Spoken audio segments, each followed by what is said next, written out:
Assalamualaikum warahmatullahi wabarakatuh. Bertemu lagi dengan saya dengan materi keempat dengan judul Hakikat Iman dan Pengaruhnya bagi Kehidupan oleh dosen pengampu Bapak Idris Mahmudi, Universitas Muhammadiyah Jember. Oke, perkenalkan, nama saya Nafira Ainurifiat. NIM saya 20104112116 dengan prodi manajemen. Di sini saya akan menjelaskan materi tentang hakikat iman dan pengaruh bagi kehidupan. Yang pertama itu ada hakikat iman. Di sini saya akan menjelaskan tentang pengertiannya terlebih dahulu. Pengertian hakikat iman sendiri dibagi menjadi dua hal, yaitu secara etimologis dan terminologis. Secara etimologis, iman sendiri berasal dari bahasa Arab yang artinya amanah atau yu'minu, artinya aman atau percaya, di mana dia itu percaya maka merasa aman. Jadi akar kata iman sendiri itu berasal dari kata amanah, ya artinya kepercayaan, yakin, ketenangan. Tapi yang sering kita dengar yaitu yakin atau ketenangan.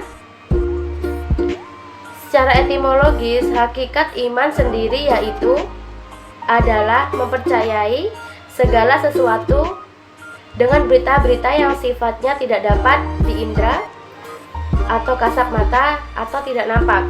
Maka dari itu, agama ini ada nanti perkara-perkara yang sifatnya itu ilahiyah atau yang berarti ketuhanan, dan kedua yaitu sadiat yang artinya hanya didengar atau samar, atau yang nanti disebut sebagai samawat, atau yang berarti langit atau berita-berita lain. Oleh karena itu, iman sendiri sebenarnya pokok agama, di mana pokok-pokok agama tersebut hanya menceritakan bahwa kita ini hanya mendengar dari berita ini dan tidak dapat menyampaikan. Kita ini bahkan tidak dapat diindra yang hatinya itu mau percaya atau tidak. Ya, sering kita dengar iman sendiri berasal dari atau terangkum dalam suatu hukum yang disebut sebagai rukun iman, di mana rukun iman yang pertama adalah iman kepada Allah. Karena Allah itu ilahiyah, yang artinya ketuhanan. Allah itu merupakan sang pencipta, pemilik alam dan seisinya. Dan Allah itu landasan utama apabila kita tidak telah mempercayai Allah, maka kita akan mempercayai makhluknya, di mana makhluk ini akan menjadi perantara yang ditugaskan sebagai perantara yang diciptakan nur atau malaikat.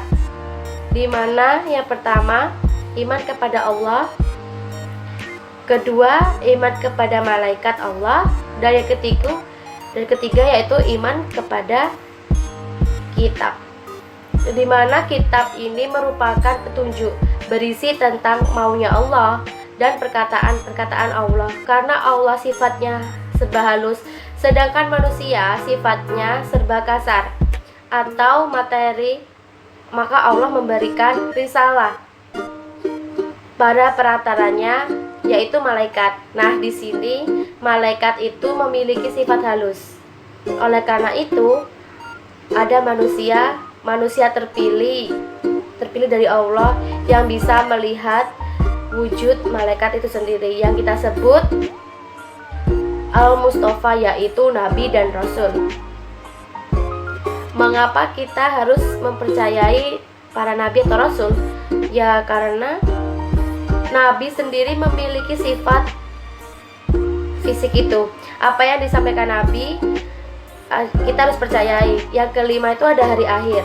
Kita harus mempercayai hari akhir, apa yang akan terjadi setelahnya. Yang keenam ada qada dan qadar, yaitu ketentuan dan kepastian, dan mempercayai segala sesuatu yang belum kita tahu.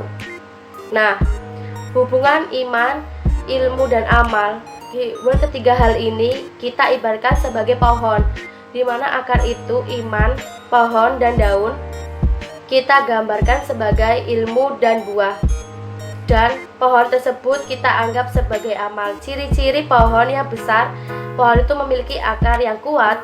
Dari situ iman dan ilmu memiliki suatu hubungan.